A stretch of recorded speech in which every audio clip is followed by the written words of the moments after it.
ओम श्री हनुमद्वाड्वानरस्तोत्रम् श्री गणेशाय नमः।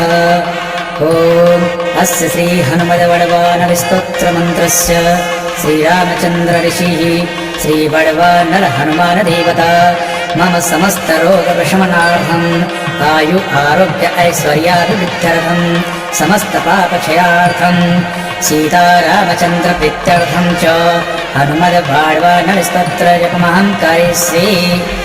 ओम ह्रां ह्रीं ओम नमो भगवते श्री महाहनुमते प्रकटप्राकरं शकल दिगमण्डल यशोवितार धवलीकृत जगत्त्रयं वज्रदेहं रुद्रावतार लङ्कापुरीदहन् उमामरमन्त्र उदधीबन्धन दशशिरपितान्तक शीताशुषण वायुपुत्र अंजनी गर्भसम्भूत श्रीरामलक्ष्मणानन्दकरो कपिशन्यप्राकार सौरीवसाय्यो रणपर्वतोत्पाटन कुमार ब्रह्मचारीन् गम्भीरनाद सर्वपापग्रहवारण सर्वज्वरोच्चाटन डाकिनी विध्वंसन।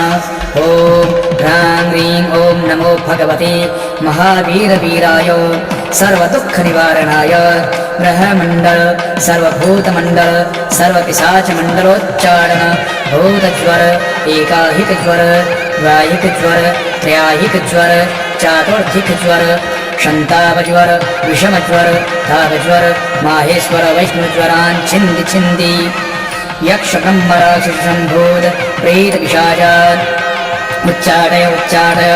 ओम ह्रां ह्रीं ओम नमो भगवते श्री महाहनुमते ओम ह्रां ह्रीं ह्रों ह्रैं ह्रों गः हां हां हां हां ओम सौं एहि एहि एहि ओम हं ओम हं ओम हं ओम हं ओम नमो भगवते श्री महाहनुमते श्रवणचक्षुर्भूतानां शाकिनी डाकिनीनां विषमदुष्टानां सर्वविषं हर हर आकाशभुवनं भेदय भेदय छेदय छेदय मारय मारय शोषय शोषय मोहय मोहय ज्वालय ज्वालय प्रहारय प्रहारय सकलमायां भेदय भेदय।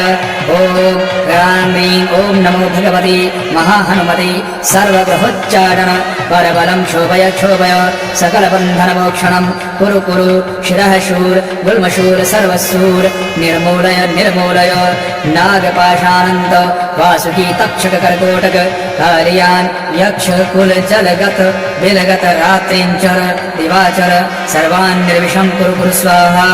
राजभय चोरभय परमन्त्र परयन्त्र परतन्त्र परविद्या छेदय छेदय स्वमन्त्र स्वयन्त्र स्वतन्त्र स्विद्याः प्रकटय प्रकटय सर्वारिष्टान् नाशय नाशय सर्वशत्रून् नाशय नाशय असाध्यं साधय साधय ॐ फट् स्वाहा इति श्री विभीषणकृतं हनुमद्वाड्वानरस्तोत्रं।